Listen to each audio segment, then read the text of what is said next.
Hey guys, today's video lesson is a pretty short one. It is multi-step equations, and luckily all the steps are the exact same as the ones we did the other day. So let's get started. Sitting at my kitchen table, as you can see. Okay, so multi-step equations, and again, you guys have already done this. This is pretty handy. The only one that's going to be new today that we're really going to look at is that one right there. Getting rid of the fractions and decimals. Everything else is exactly the same. We simplify each side either with the definition of subtraction, that's double negative, distribute, combine like terms, and then it's just slowly getting the variable by itself. So let's look at this very first one. I don't see any fractions or decimals, so that's handy. For the simplifying each side, I don't see any negatives, but I do see that I need to distribute. So I'm going to send the 6 through. 6x minus 18 comes down, plus 10 comes down, equals, distribute the 2, 6x minus 8. Okay, so now I have to decide, can I combine like terms? I'm looking at the left side, and I definitely can. Since they are on the same side, you no need to do opposites to get them together. Guys, if you want to put parentheses around them, so you see like, hey, they can actually just go together, that is fine. So you're going to have 6x as your variable coefficient come down. Negative 18 plus 10 would be negative 8. So I'm going to put minus 8 equals 6x minus 8. Hold the phone. Check it out. We did one like this. Two sides are equal. Variable to one side. It doesn't really matter because it's the same thing. What just happened? Both variables canceled. Negative 8 equals negative 8. What kind of statement is that? True or false? It's true. So this would be infinitely many solutions. From here on out, you're going to see me abbreviate infinitely with the infinity sign. I'm not writing that big long word out. I don't have time for that. Ain't nobody got time for that. Even from afar, you guys probably think I'm so funny. Distribute. 8 times 4 is 32 minus 8 times 2x would be 16x equals. I can go ahead and look at that and know I can't do any more simplifying. Those are not like terms. Okay, for the right side, distribute. 4 times 3 is 12 minus 4 times 5 is 20x. And then plus 4x comes right down because I haven't done it yet. I see some like terms. Make sure you're looking at the sign that's in front of the number. So negative 20x plus 4x would be what kind of x? Negative 20 plus 4 would be negative 16. X, that's a positive 12, so I'm going to put plus 12. And then I need to bring down the entire left side. 32 minus 16x. Get your variable to one side. That was the third step up there, variable to one side. So I'm going to add 16x to both sides. Oh no, look what's going to happen. The 16x is canceled on both sides. And now you're left with 32 equals 12. Is that a true statement? No way. So you cross it out, and this answer would be no solution. It does not matter what number I plug in there, my two sides will never ever be balanced. On infinitely many, any number in the world that I want to pick and plug in there, whenever I solve it down, both sides will always balance.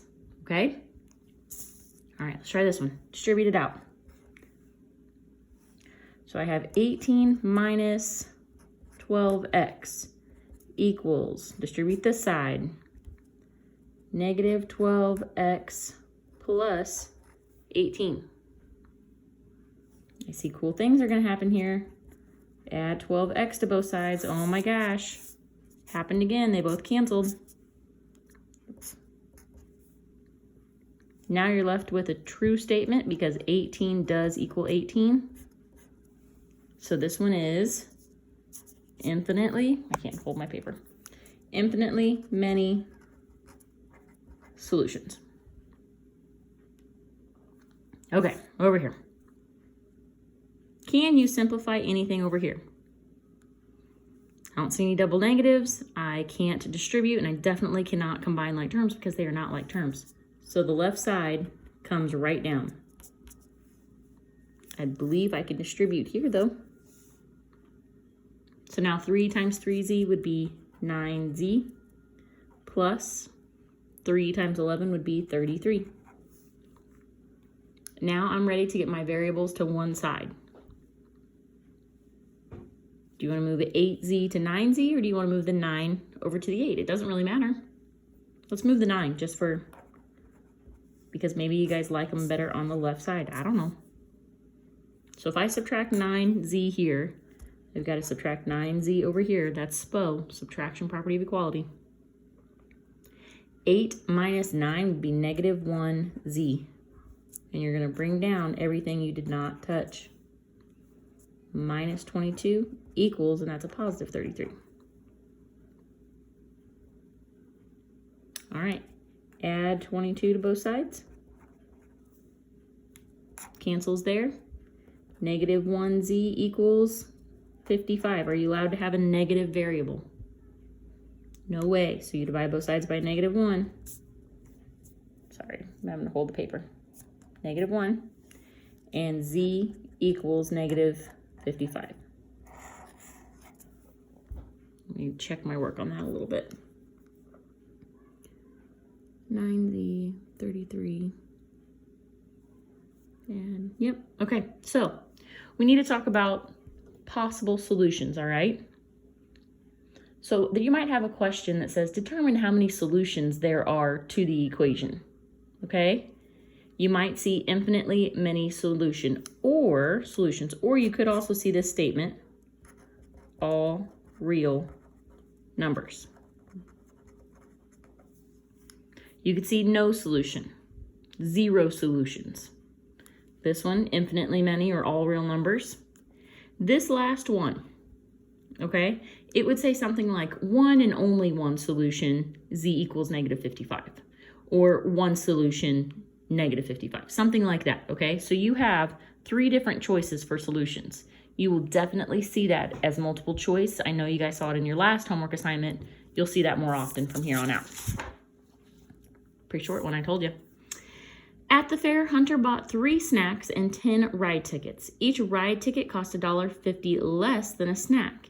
If he spent a total of $24, what was the cost of each snack? Okay, so let's talk about it.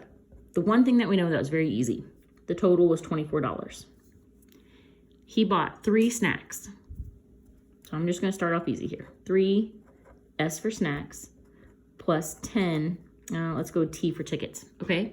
I have 2 variables. We don't like 2 variables, so we're going to have to clean that up.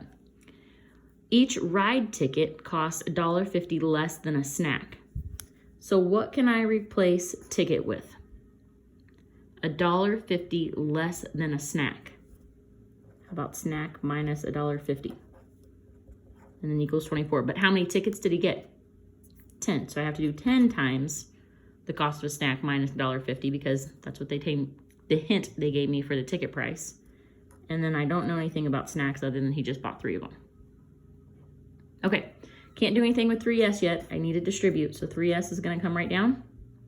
Plus 10 times s would be 10s. That's pretty easy. Minus 10 times $1.50. Negative. So I have my negative, my minus there. 10 times $1.50. If you don't have a calculator, guys, I know that you all have a Chromebook. Pull up a calculator app on there. You have your phone. Use your phone. All right? Don't just assume, well, I don't have one, I can't do it. You have resources. Get creative. 10 times $1.50. I'm going to leave the negative off because I know what it'll be, right? So it is 15. How else could you have done that? There's a much easier way than even digging to look for a calculator. Multiplying by 10 moves the decimal place 1 time. Okay. Can you combine like terms anywhere? For sure. 3s and 10s are on the same side. So you do not do opposites to get them together. They're already on the same side. That would be 13s minus 15 equals 24. The opposite of subtract 15 would be to add 15 both sides. We're slowly getting things away from the variable. 13s comes right down. 24 plus 15 is 39. The opposite of multiplying by 13 would be to divide by 13. And S equals 39 divided by 13. That would be 3. So the cost of snacks is 3. What is the cost of a ticket? Go back up and read. Each ride ticket costs $1.50 less than a snack. So what is 3 minus $1.50? That should be mental math. It's $1.50 per ticket. All right. You guys, your homework will post tomorrow morning. I think that is going to be the latest schedule I gave you, okay? Notes will post on Mondays and Wednesdays. Homework will post on Tuesdays and Thursdays and be due the following day at midnight. You have a quiz this Friday or Thursday. It'll post Thursday morning. Be ready for it. See you later, guys.